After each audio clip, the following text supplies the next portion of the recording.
welcome to a special event in the history of the Carlton and Collingwood broadcasts. We've got a very large panel here this evening to discuss all things Carlton and Collingwood. We've got a very rich history, a rich tapestry of events, and so we would like to canvass that with our brethren, as it were, our lost brethren, for some of us, from just down the track in Victoria. Our ugly cousins. Thank you. And so just to introduce everybody for the benefit of our listeners, Magpie Girl is here from Collingwood. Hi, everybody. And the Old Duck Navies is here, as always, from Carlton. I'm excited. And Shpeshal Ed is here from Collingwood. G'day, guys. Happydude is here from Carlton. Hello. Optimax is here from Collingwood. Hey, guys. Hope everyone's well. DevoidOfCaring is here from the Carlton board. JustaBattler is here from the Carlton board. G'day. And I am, of course, here from the Carlton board. I am the Wookie. Guys, what would be your favourite memory of a Carlton-Collingwood clash? Perhaps we'll start with Magpie Girl. Girls first. Sorry, guys. Any game where we've beaten you. Well, that wouldn't be many. Wow, we've got one on the board this year. We got one on us this year, but history tells us that 51.6% of the time Carlton will win these games, and even more so in finals. So, yeah, but even more so in grand finals. We're still in front. You're still in front. Yeah, but I mean, 60% of all stats are made up on the spot. 40% of people know that. Unfortunately for Collingwood people, we actually have access to records and things because we know how to read. And, come on. This is going to be dirty. I just said, you guys started this. We were having a civilised discussion about, what our favourite memories were, and then, we're better than you. So, I just had to basically say that stats say otherwise. 246 games played, 125 wins to Carlton, 117 losses to Carlton, or 117 wins to Collingwood, and 4 draws for a 51.6% ratio to Carlton. Just over time, it's also 5-1 in grand finals, if you're wondering. Again, and anyone's keeping count. More recently than you have. And I would like to say that while we don't have your 26 wooden spoons, 26 runner-up trophies, we've got more grand final wins. So it is a pleasure to have you all here. How many wooden spoons do you have, though? 3. Just 3, or? Yeah, just 3. The 3 we won in the last 10 years. The 3 we won from 2002 to 2006. It's been a good 10 years. Sad that all your glory is in the past, though, isn't it? That's the one stat you guys have got over us. You guys win a grand final every 20 years, and you're going to come up with us and tell us that our grand final glories are in the past. Yeah, well, when was the last one? Well, 95 for us, but... I rest my case. Good old days. Well. How is Nathan Buckley working out over there? Well enough. Yeah. Hands up those who love Nathan. Can't we all just get along? Me. All right, look, I know I've asked Magpie Girl already what her favourite memory was. Devoid of Caring, what's your favourite Carlton Collingwood memory? Don't. You already know I'm not going to give an answer. Just move on. JustaBattler, what's your favourite Carlton Collingwood memory? I love the games between Carlton and Collingwood. They are real Melbourne tribal events, and I've got a soft spot for Collingwood. So I love the games. My favourite memory, I think it's just a compilation of Eddie McFadden's face over the last few years. There's just the ever-changing shades of purpley red. That's the Bake 13 coming out there. Yeah, I recommend Wookie's posted on a more serious note. Wookie's posted a 3-part series on our forum today, the 1980 grand final. Leaving the result aside, because we know how that goes in a grand final mostly. I thought it was fascinating listening to the Collingwood players talk about it. Yeah. You talk about the 81 grand final. I was about to say 80 was Richmond Collingwood, wasn't it? Yeah. No, 81, sorry. He's talking about the final story series that they did in 81 for the 81 grand final that had like Hafey and all those guys, I think. Bit more. Yeah. I recommended viewing. And Optimaxis, what would be your favourite Carlton Collingwood memory? Well, I've got a couple. Didac cleaning up Scotland right in the middle of the ground, and I think escaping suspension is right up there with me. I'm happy to see that today, actually. And my earliest football memory, going to the game and watching my dad celebrate Mick McGuan kicking his goal after all those bounces, that has to be right up there too. It's a very annoying memory. Thanks. Annoying for some. Thanks for giving us McGuan too, by the way. That was well done, well played. That's why we knew we couldn't run anymore. We just weren't sure if you did. Obviously not. Well trolled by Collingwood there. ODN, what's your favourite Carlton Collingwood memory?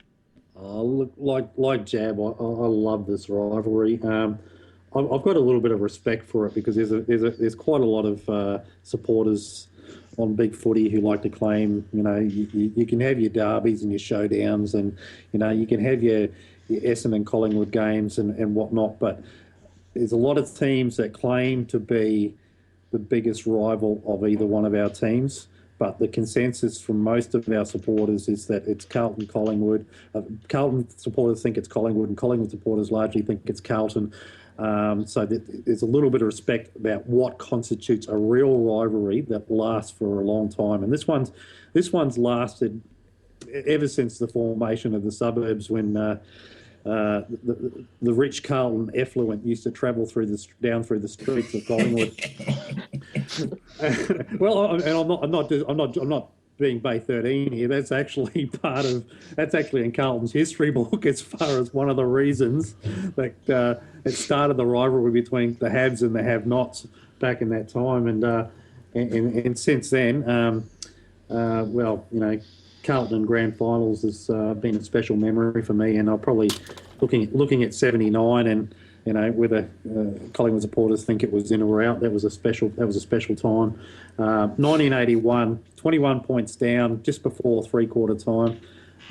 Collingwood thought they had it, and again on that TV program, they thought they were just about there, and Carlton kicked a couple of late goals in that quarter, and then said, "They're tiring.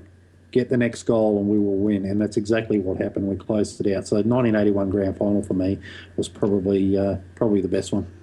I said one highlight, not your life story, Odin. But thanks anyway. And Shpeshal Ed, I'm going to assume you have some sort of favourite memory that involves some sort of thuggery or cheating. Yeah, look, I'm probably not old enough to obviously have any memories of beating Carlton in the grand final. But for me, like Optimax, I'm probably the same with Mick McGuan. Doubly the fact that it was the Dacos tribute match as well. So Dacos was always my favourite player growing up. So the fact that we won that game and Mick McGuan kicked that goal of the year during that match was probably my best memory, I'd say.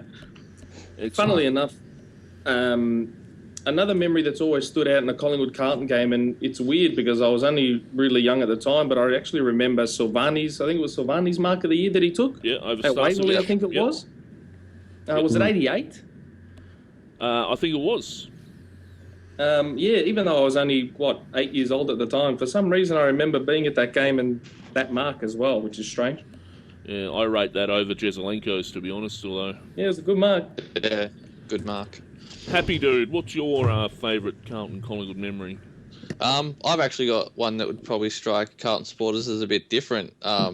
As far as an individual memory goes, it was actually after a game that we had lost to Collingwood in the last few years, and we caught the train back. It was a bit quiet on the train, and obviously all the Carlton supporters hanging their head in shame, can't believe that we lost to this mob. And this little kid who was probably about 8-10 years old, decked out in Collingwood gear with his dad who had tattoos everywhere in Collingwood gear, just broke the silence by looking up at his dad's mate and going, "They even cheat in grand finals. That ball was out." Then this would have happened 40 years before this kid was born. Good train. And the whole carriage just burst out with laughter. And yeah, that's probably one of my favourite memories involving Collingwood. It is. I think that memory. I think the harms thing passes down through the DNA with Collingwood supporters. Yeah. I think there's a lot of someone brought up the Didac incident earlier, and glossed over the 7 goals that Fev kicked that day. Yeah. That was 2008, I think. Was that when he kicked 6 of them on Harry O? It was when he kicked 4 in the last quarter, I think, that day. We won that game. But I think my favourite recent memory is the round 4 game that year. I think where we broke a massive run of losses that we'd had against you guys, and and Eddie was awesome. Like, "We're going to keep doing this forever," and it was like, okay, but so that would be right though, Wookie. It really is a fantastic rivalry that exists between the 2 clubs, and it's one of the really exciting things in the game, and I think it's great that you have this wonderful, passionate build-up to every encounter. I think there's one thing we can all agree on here, and that is we all hate Essendon. Yes. And for whatever reason, Essendon people seem to think that even Essendon hate Essendon. Essendon seem to think that they're our number one rival. Essendon seem to think that they're your number one rival. And I think at the end of the day, we really couldn't give a crap. Because, to create that rivalry with Collingwood, they've had to artificially, generate this Anzac Day rubbish. And fair enough. If they take away 2 of their cheating premierships, that knocks them back down to 14, and then there's no more rivalry. I think it's a more recent, for more recent Carlton people, it might be a little bit more of a rivalry. But for anyone with half a decent memory, we never forget down at Princess Park. We will never forget. And as far as I'm concerned, it doesn't matter, if Eddie donates all of his money to charity, and Collingwood turn into, a bunch of bunny-hugging people that wear pink and, help old ladies across the street and, invest in, curing AIDS, or Harry O'Brien becomes the Secretary General of the UN, or whatever happens. That'll happen. Wear baby blue jumpers. Collingwood will always be those people that we like to hate, and there's not quite a rivalry in Australian sport like it. The origin thing that rugby league have, it's more recent. It's not got the same vintage behind it. Ever since you guys came on the scene, you started trying to get under our skin. You you made our people work on grand final day so they couldn't play in the game in 1910. Correct. We've never forgotten that. And I'm pretty sure as well that if it wasn't for us, there wouldn't be a Collingwood Football Club, because I remember reading somewhere that the Carlton Football Club at the time sacrificed some games to allow Collingwood the fixture to enter the VFA. Correct. Yep. That is true, yep. So we're doing a lot of talking here, guys, us Carlton people. Well, while we're on the subject of rivalry, do you think that you now having Mick Malthouse at Carlton has increased the rivalry? I think you having Buckley as a coach is increasing the rivalry more, because I hate that big jam. I think we were really... As Carlton supporters, before you guys joined the conversation, we started to go down an interesting lane, Wookie. The jury's out on Malthouse. It is it is absolutely. But I think we're better off. And there's not a Carlton supporter, well, not a real Carlton supporter out there. There are some weirdos and extreme elements that will tell you that Ratton still should be there. But Malthouse has definitely improved the team. Probably the same guys that were cutting their memberships up when we sacked Fev. Them drop kicks. There's always extreme elements that will disagree, but Malthouse was necessary to bring the team up to a more competitive standard. And while we're not winning, has he actually done that though? We're not winning as many games as we could have yet. We haven't been flogged though. But we've never been flogged this season, and that is going to come to us. Sounds pathetic. If you can turn that crappy Collingwood mob from wooden spooners to runners up in 3 years. You can take a team that can actually win grand finals to a couple of premierships, surely. Now, how many premierships have you won since? how many premierships? Take over Hawthorn. How many premierships did you win after Malthouse left Collingwood? I'm just throwing that out there. You're being quiet, mate. Go for it. It's a good question. I'd like to pay it some respect. We under Malthouse we have more intensity than we did last year. We don't drop off and play weak football, but we aren't getting the results. I feel that he's taken away some of our flair, some of our attacking flair that might actually blow games apart. Also, teams will stay.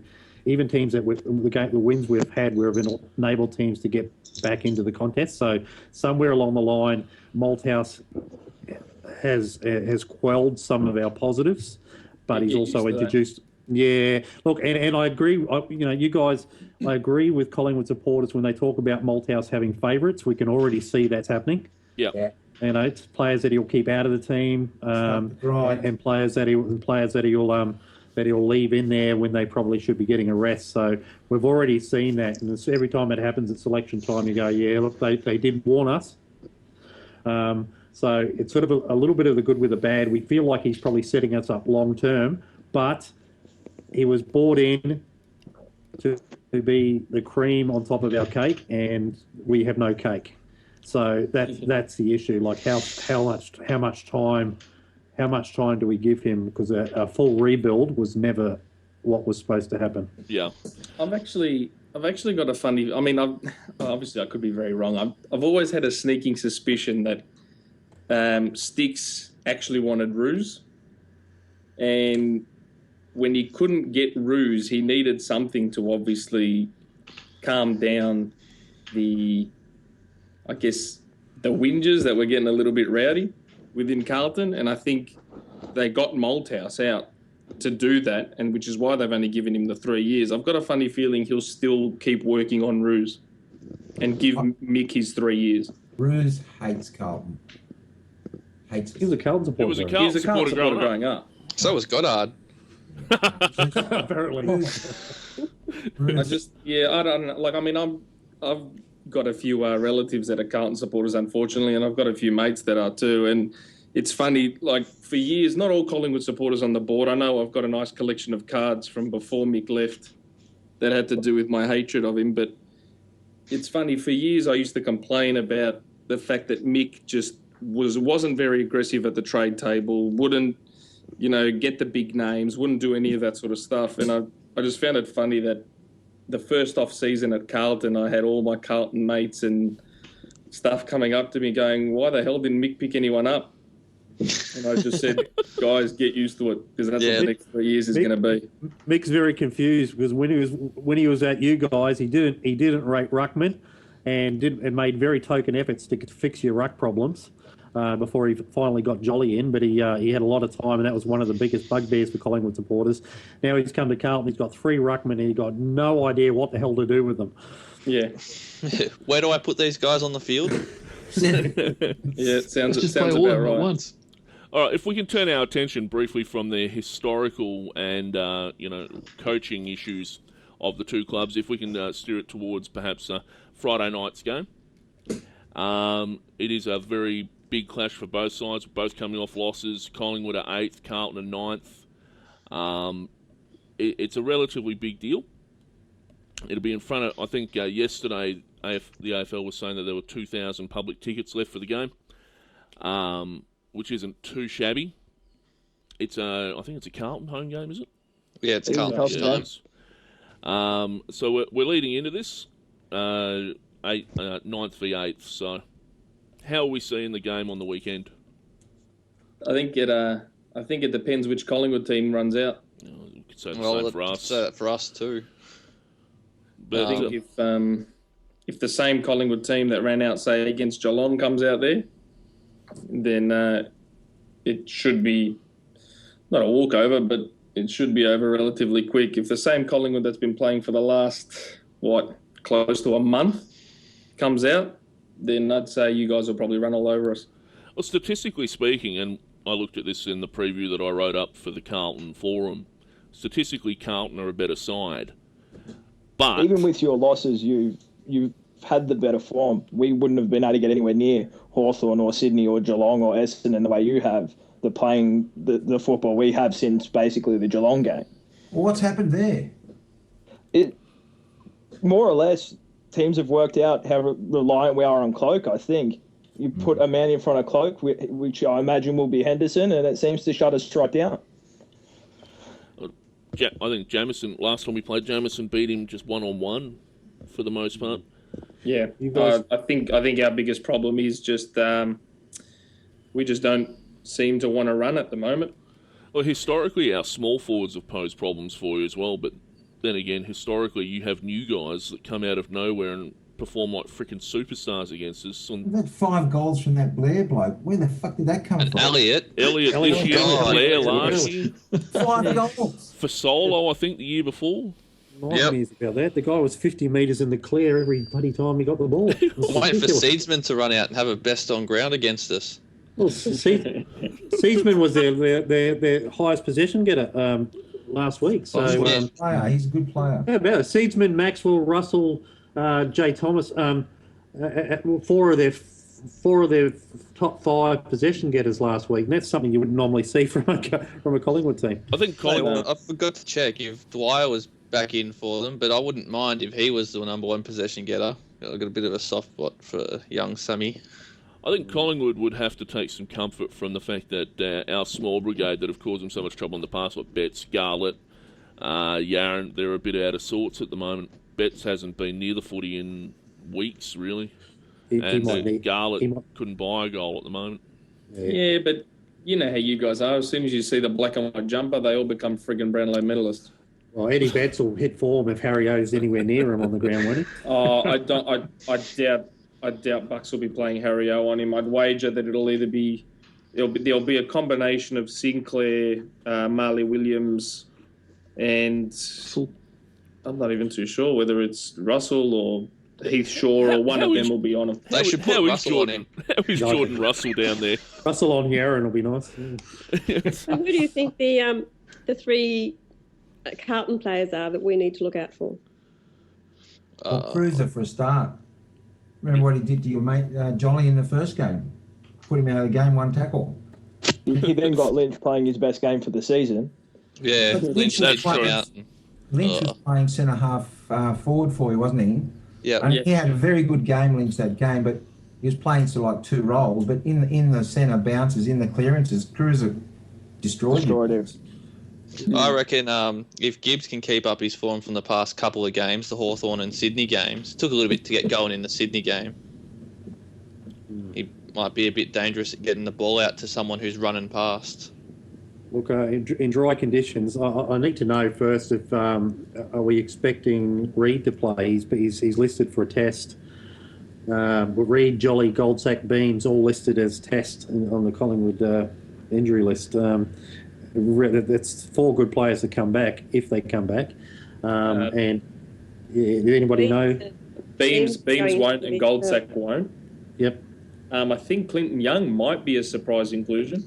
Clinton Young played very well on Saturday. I was at your VFL game, actually, at Victoria Park, and between Cracker and Clinton Young, did very well. I think Cracker needs to come in. Yeah, Cracker was best on ground for me on Saturday when I was there. Yeah, I think Cracker and Elliot down there hopefully can pose a little bit of a threat alongside Cloak. Look, Jared Wade will give you problems if Reid isn't coming in. Yeah, Jared Wade, if he can get back to that form he had against Essendon on the dry ground. Mm-hmm. Yeah, you got to say the game against Sydney didn't really help Jared Wade's kind of play. Yeah, no. At all. That's nothing to go by. That rate. Just statistically speaking, Carlton and Collingwood are very close in a lot of areas and very far, especially when it comes to the in-close stuff. The contested areas, contested marking, 3rd v 5th, Carlton's way, marks inside 50, 4 v 5. This is in terms of the league. Then you get things like hit-outs where Carlton are 8th and Collingwood are last in the league. Clearances, Carlton are 7th, Collingwood are 14th. Disposal efficiency, Collingwood are 5th, Carlton are 8th. So, really, 5th? Yeah. Well, this is before this weekend's games. Sounds too high. For goals scored, Carlton a 7th, Collingwood a 9th. For behind scored, Carlton a 3rd, Collingwood a 4th. Oh, shit.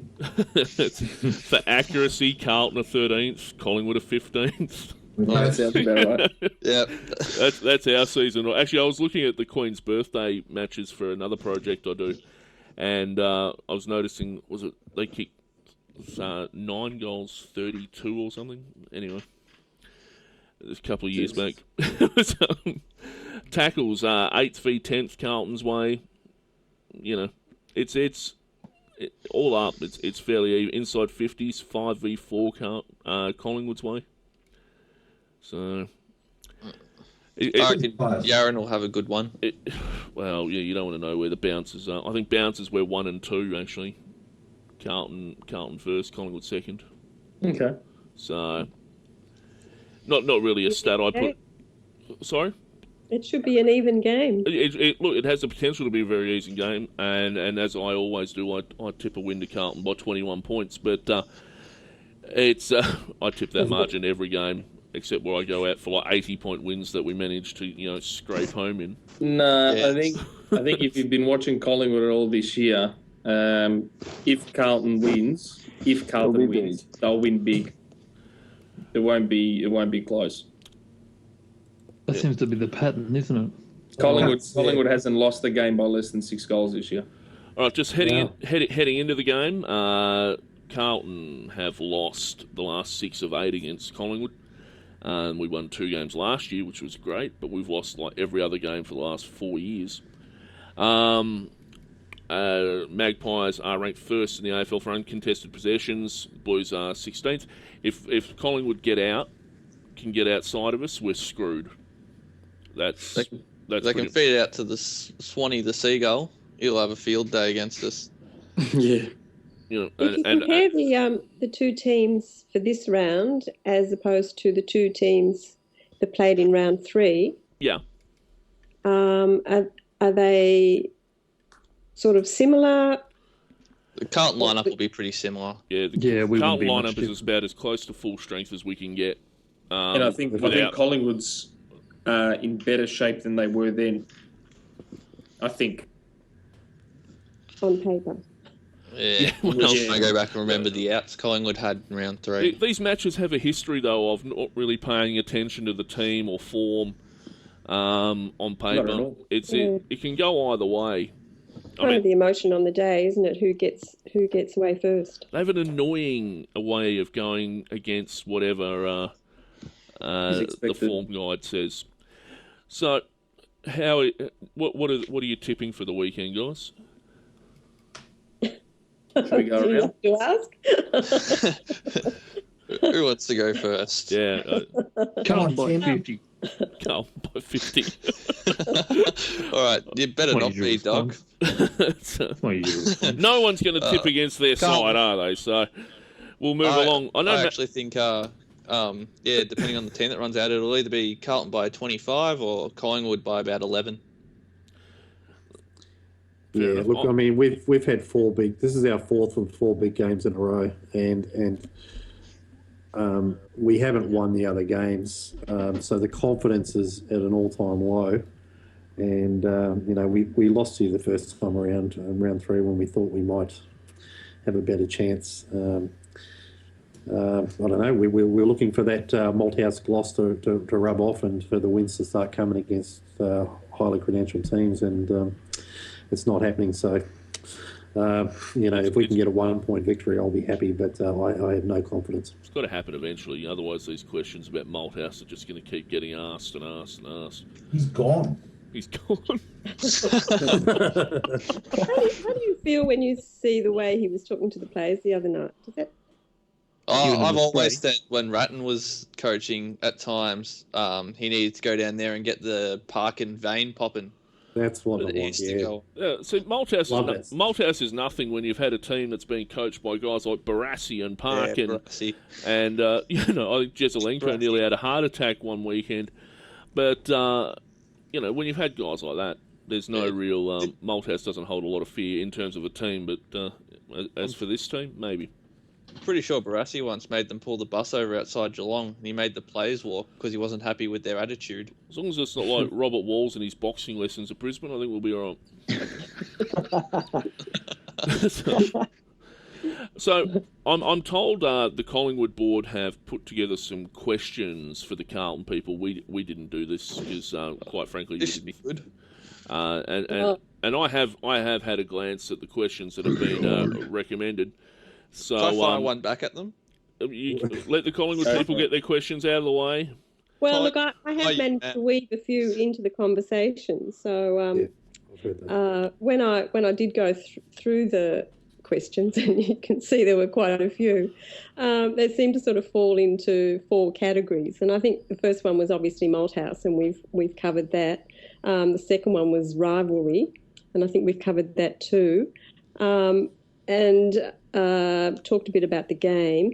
The other category that a few people had questions about was the trade, wanting to know who Carlton might put on the trade table this year. Who do you want? Ruckman. Do you want Joseph? You can have Give me Russell. you can have Robbie Warnock. I will put him in a box and mail him to you. Somebody said, "What would you Warnock, I'll want him?" take him. Yeah. Seriously, it's Carlton. We'll trade anybody. I will give you Robbie Warnock for one of your water boys. Oh, no. Because he'll- Can of worms again. Because he'll cover more ground. You sure you You don't want guys, a water you guys actually been watching Jolly And you're lately? into You can't jump Waterboys. over a tin can. I'll take Warnock. Well, you, Well, who will you give us for You may as Warnock? well just get a beanpole in the middle with a hand on it, according Yeah. to Wookie there. telephone pole with a hand on it, do the same job. Do a better job than Jolly. He'll win your centre bounces and do nothing else. Playing a man down. He he may as well get a lawn chair and sit in the middle of the ground. We'll swap your Warnock for Payne. Yeah, no, that's I not actually like I will be Keith. keeping Payne. Oh, well, there you go, see? Yeah, and We'll I like swap- Keith we'll that swap you, Collingwood's got running around as well. We'll Yeah, swap he's been you good. Warnock for Jolly if you want. It takes a We lot. didn't want another. Warnock for Seedsman. It takes an awfully long time to adopt a Collingwood supporter into the Carlton side. They just don't feel like a Carlton player. Scotland took a fair while, and now he's one of ours. But gee, it's a tough ask. Funny you should mention that. I was at Scotland's, watching Scotland's 250th or whatever it was, or one of his milestone games for us. My mum goes, "Has he been with us that long? I still think of him running around in a Collingwood jumper, and it was only this year." What about Daisy? Are you after him? No, I don't want him. Good. I wouldn't mind him, but I wouldn't chase him actively. His ankle's probably rooted. I would. Although, Well, getting his he's ankle probably fixed on worth, Collingwood's money. Well, he's probably worth a second or third round pick. Yeah. See what we can. No. They can have Warnock. He's a restricted free agent. That's how we'll get him if we want him, and it's all going to come down to his relationship with Mick. We all know, they were pretty tight, and just a matter of whether he wants to leave his mates at Collingwood just to go somewhere where Mick is. I don't think he'll go. It's pretty hard to leave a whole lot of mates just to go and have a favourite coach, but I don't know. I don't know what the relationship with him and Bucks is, but you guys have got. I think you got the last reply on the salary offer because he's restricted. Yeah, Yeah, that's they right. do have the right to match whatever it is. It all Yeah, depends but- on Carlton want to throw at him. Do you Oh, want look, to keep him? Sorry. Yeah. Certainly. Yeah. No, look. The, I mean, the preference would be to keep him. yeah. I don't think he'll go. You But can- there's just a lot of talk about him being, You got to he's ask. being You got to close ask. with Same as Malthouse. Cloak last year. We've got to ask. It's not necessarily trying to poach players, but somebody's going to make an offer. GWS are going to make an offer. Somebody will make an offer. So it might as well be us. And you can't sit on your hands just waiting for your own players to develop because we're not developing players awfully fast. You know what my favourite question on your board is that you never asked? I haven't finished yet. Why are you mad? Why are you mad? Why are you Darth? mad? I You lo- like that one, did you? I, lo- And I'll tell you if it's on my list. I love this one. Do you think it was right for a former Carlton president to introduce a zoning plan when VFL presidents that deliberately advantaged his club for 20 years and had direct influence on your last 8 Oh, that's flags VJ Knight. Can you sleep at night? Yes, I can. And I sleep bloody well. It's, just like Hawthorn of the 80s, isn't it? Well, I can sleep happily. Sorry, you had questions? CJ Knight will be really happy that you answered that without me asking it. Just one more trade question. Yep. Would you consider trading Cruiser and Yaron for number 1 draft pick? No. Not both of them. You're not going to get both for 1 draft pick.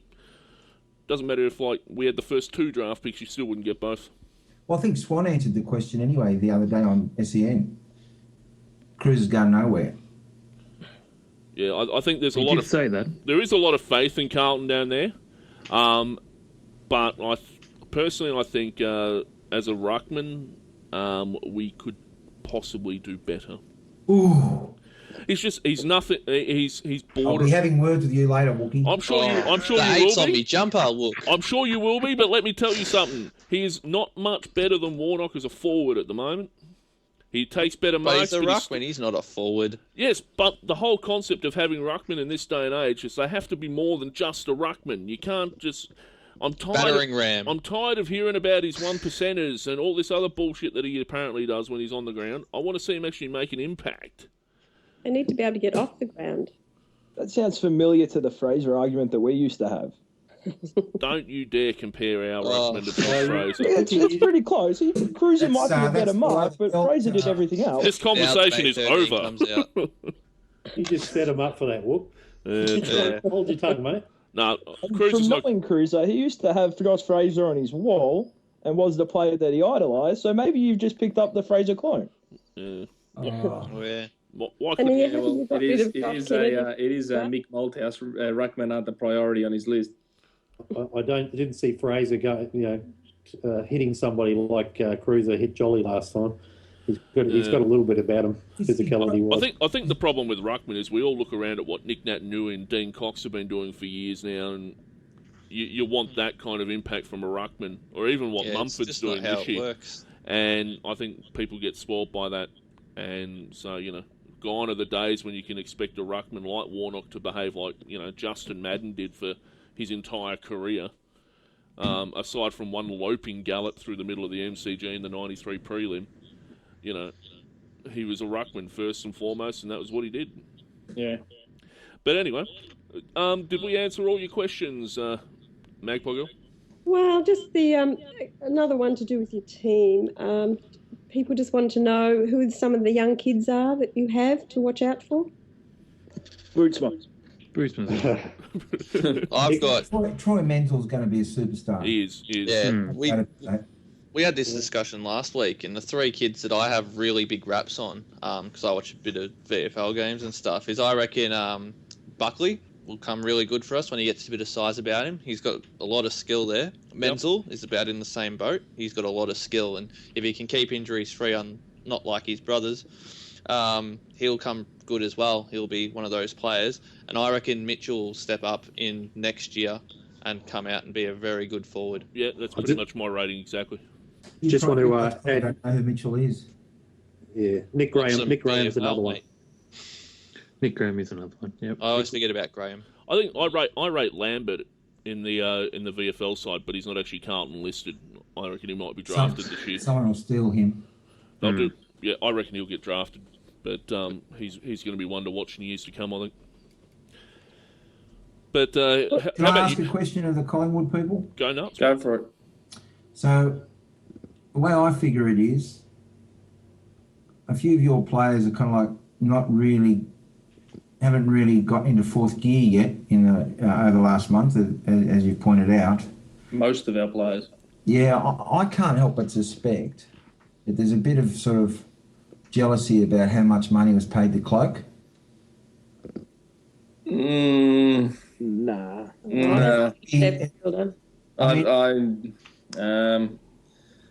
don't think there's too much of an issue with that. I still think that maybe, in all honesty, there's a decent chance that Buckley just doesn't have a lot of them on board at the moment. That's what I think. That. And I actually think, if that is the case, I actually think Buckley should probably take a cue from himself from last year when he got on the front foot about the Malthouse issue and basically put everyone in the media on side. He should probably do the same now with the players. And if there is an issue with them, come out and put the heat straight back on them and say, look, I don't have all of them on board, but this is the situation. They're going to have to turn it around. All right. We're going to have to wrap this up very shortly. I've got a main board podcast to do after this. But it's been too friendly. Yeah, I was a bit on guard and not what I expected. Far too Oh, civilised. I don't agree with any of that. I'm sorry. Go on. What's your view? Well, I really like Buckley, and I think he has a great manner. I think it appears that he doesn't have the players on board, but I also think that as a team, our whole season has been so disrupted, and I don't even know whether or not we've had the same 22 out in the field 2 weeks in a row. I mean, we just haven't had an opportunity to get any cohesion or rhythm as a team, and I think that, you know, you look at Swan and Pendlebury, who have one really good week and then one not so good week. It just seems to me, and I'm not a student of the game like you guys, but that, you know, they carry a load that they just can't keep up every week, and I don't think it's not for want of trying. It just appears that way. Welcome to Carlton's world. That's the sad truth, is that I think very few teams can field the same 22 or even the same 18 full games in a row. And those teams that managed to have a fluky run of no injuries, well, you saw it last year. They figured quite prominently in the ladder and in the competition. Well, that's why this year they get a couple of outs and they're nowhere. Yeah. And if they can pull it together in the last part of the season, then that's when it counts. Yeah. Yeah. Okay, guys. I'm going to have to wrap this tete-a-tete, as it were, up. It has been great having you guys here. I'm very grateful for your cooperation and your civilised discussion on all things Carlton v Collingwood. I hope to do this again next time. Thank you, thank you very much for coming on board. Not a problem. Thanks for doing one with us. It's been great.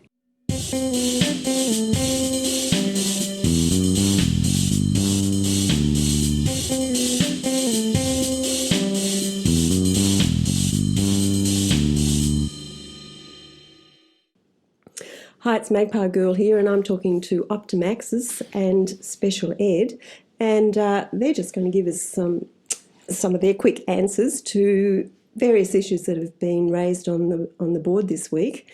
Beginning with Steele's side bottom, there seems to have been a bit of talk about whether or not he's playing to his potential, or is he deserving of his place in the team. So what do you think, Shpeshal Ed?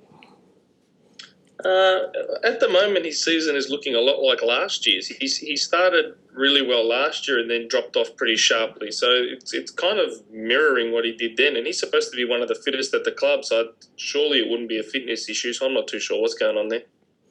And Optimax's? Playing to his potential, probably not, because we've seen that he can tear sides apart at his best. I wouldn't say he should be dropped, though. I don't think we've really got someone to replace his run, more or less. So with Shpeshal Ed, he's not at his best, but I wouldn't be dropping him yet. Okay, now Paul Seedsman, is he the new shining light? Gun. In one word. Yeah. Going to be a good player. Wish he'd pass instead of having a shot at goal from 60 every time. Yeah. It's a bit frustrating sometimes, isn't it? I don't mind a little bit of that, to be honest. And look, I mean, obviously he still needs time and he's got to polish up a few things, but no, he's going to be a good player. Yeah, we'll definitely get there. Now, Daisy, do we trade him for the number one draft pick? Yes. For the number one, yes. Well, look, for the number one draft pick, you'd have to say yes, but no one would trade for a free agent. So from my side, no. Okay. Yeah, like I said, if we're going to give him up, then we've got to get something. We can't, because at his best, we know how good he is. So, you need to get something good in return. Agreed. What about Lynch? Does he get dropped? Yep. I'd like to say yes too, but Jolly and Hudson doesn't do anything for me as a rock combination, and then Witt probably isn't ready, and Grundy definitely not. So at the moment, I'd rather we try and play another forward with Lynch and Cloak and allow Lynch to spend more time rucking, but he'd have to be getting close to getting drops because his form at the moment isn't great. Yeah, I think Opti's right. I think that's the funny thing about Lynch. He was recruited probably more as a forward that can pinch hit in the ruck, but I personally have noticed that he's actually been far better as a ruckman than he has been as a forward. Yeah, agreed. Playing through the midfield as a follower is where he's shown his best. So we really should be playing a Payne or Goldstack when fit and allow him to do that. What about Reid down forward?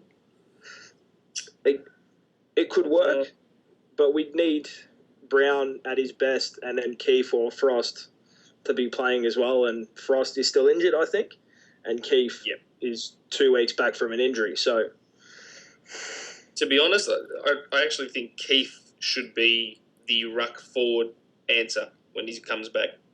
Yeah, that would make more sense. He's 204 centimetres. He can run. He can take a mark. And he's actually not a bad kick for goal. He was good last week in the VFL. Yeah, he's actually not too bad a kick for goals. I actually think hopefully that long term he would be the answer to the ruck forward situation. Mm. And I think that's Buckley's plan as well. From listening to him talk on Keefe, that seems to be where they're heading. So at the moment, we seem to be too cloak focused. Would you say that? Yes. Definitely. It seems funny because it was only 3 or 4 weeks ago when I remember we had something like 10 goal kickers. You know, every little man out there on the field got a goal, and suddenly it doesn't seem to be happening anymore.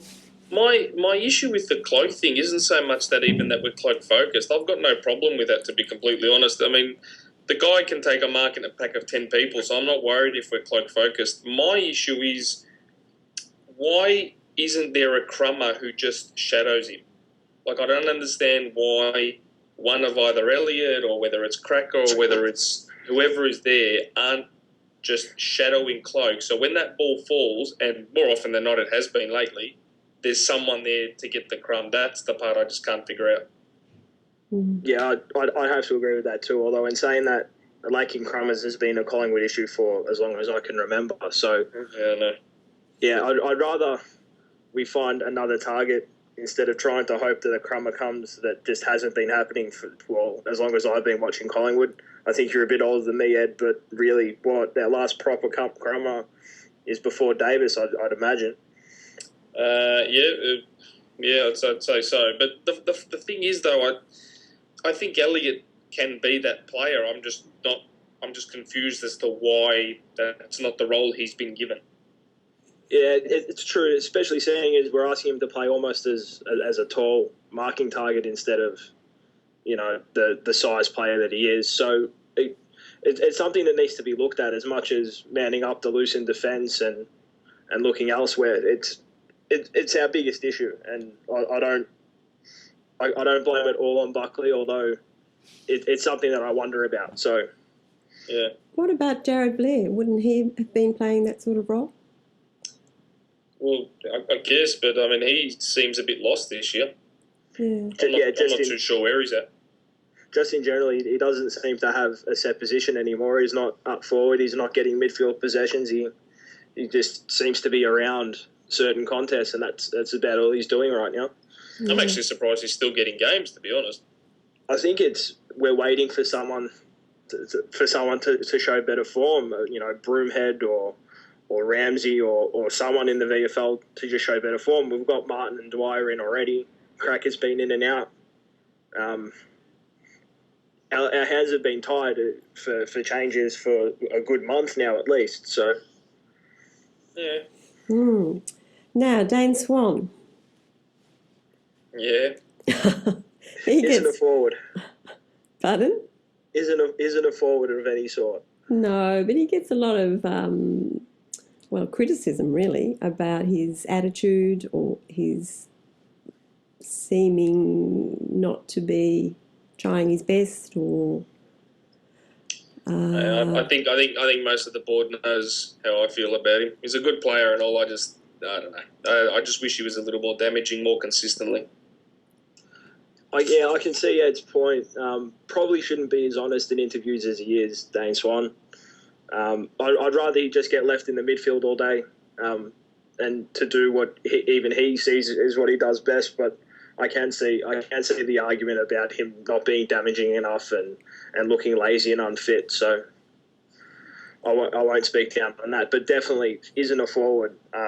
And just from watching him play, I don't think he enjoys it there. So yeah. Now, high altitude training. Do you think that has advantages or not? Not really. Early in the pre-season, maybe, but in season, no difference. Well, I mean, I look at sides like Geelong, I look at Hawthorn, and I think even Sydney, and I don't believe any of those clubs do high altitude training. I'm almost 100% certain on Geelong. Now, obviously, Geelong may have other issues, but I mean, none of those sides do high altitude training, and yet they're still fit, they're still quick, they're still strong, they're still all those things. We've been doing the high altitude training for as long as I can remember now, and I don't really notice too many tangible benefits. I mean, sides are running all over us in the second half of most of our games. They are, yeah. So I'm not. Yeah, I think it's gotten to the point now, and I think I've heard Buckley say this in an interview, but I think it's actually gotten to a point now where these high altitude training camps are more about a team bonding thing, more so than anything else. Yeah. Well, it'll be interesting to see if he persists with the Arizona camp. I mean, they could have just been locked into it for a certain number of years under Malthouse, so it will be interesting to see where they go with that. Yeah, well, now Carlton went to Arizona and we went to Utah, so... Oh. Okay. And just finally, do you think the Collingwood fans are the most negative? I don't go onto the other boards too much to know how bad they all are. I mean, I know how negative I am, but I'm not too sure how... I've heard Carlton are pretty bad, but I haven't been on their board much to know. Yeah, I'm much the same. I don't look at other boards, but from speaking to other supporters of other teams in life, I wouldn't think Collingwood's any more negative than anyone else. I know Carlton supporters that are friends of mine that can get pretty bad, and all supporters the same, so I wouldn't say we're any more negative than anyone else. No, I agree with you. I think it's all just born out of a great passion for your team to win and great disappointment when it doesn't happen. Yeah, pretty much. That's so. Well, guys, is there anything else you'd like to add to the podcast? I don't know. Did any of us tip for Friday night? No, I don't think any of us got our tips yet. Yeah, I think they did. Who were you guys tipping? Do you have to ask? I want some honesty. Oh, I'm going for Collingwood. God, I would never go for the other team. Really? Collingwood by 14. Unless the same team that played Port Adelaide appears again, and then I'd like to say Collingwood, but probably Carlton by 3 or 4 goals. Yeah, if it's the Collingwood of the last 3 or 4 weeks, then I'm going to say Carlton by at least 40-45. But if it's the Collingwood of that Geelong game, I'm hoping we can get back to that Geelong game, then I'd say we could probably win by as much as 40-45. I don't think it's going to be close. Yeah, it does have the feeling of a blowout either way. Both sides are getting to that point, so... Yeah. Yeah, well, we'll see. But I don't know. I just like to back my own team, so I don't really... I could never say Carlton are going to win. It's not a great thing to say, but... Yeah, it's not a happy thought. It's just when you watch the way we've been playing lately, even in our wins, it's not great football. Yeah. Well, let's hope it's a really entertaining game. I don't know what the forecast is. I mean, watching Carlton playing that rain last week was not where I wanted to be. Yeah. All right, guys. Well, look, thanks for talking. No problem. This is Thanks to Shpeshal Ed and to Optimaxis for coming on the podcast tonight. And this is Magpie Girl saying good night. It's the end of the segment. Thank you. See you later, folks. See you guys.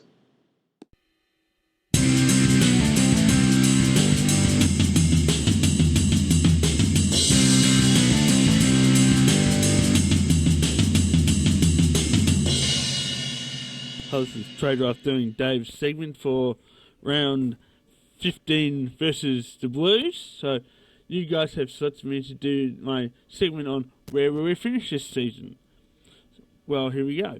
Well, at the start of the season, before injury struck, before the start of the season, I thought we were a red-hot chance at the premiership. And if we have our best players fully fit, we are a really good side.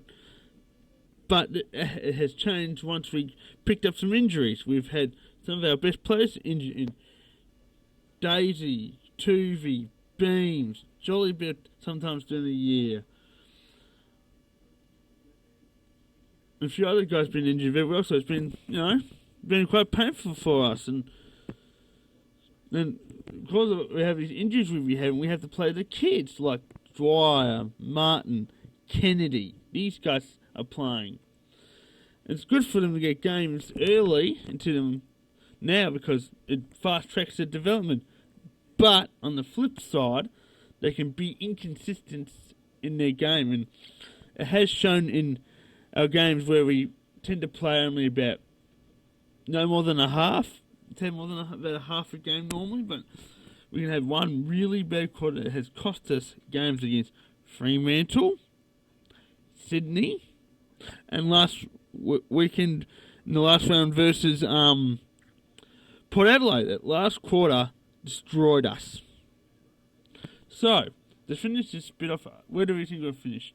Well, at best, I think we could maybe get into the prelim, but that would be, as far as we go, the prelim is at absolute best if everything goes our way. At worst, well, we could finish outside of we can miss the finals and finish in 10th, 11th, 9, 10, 11 area, 12 at the very worst, but that's just my opinion on this, and I could be very wrong. I'll love us to go and win the premiership, but with injuries and not playing 4 quarters has really, really hurt us. And, well, as I said, at best we'll make a prelim, at worst 12th. So that's my segment, and I'll catch you next week.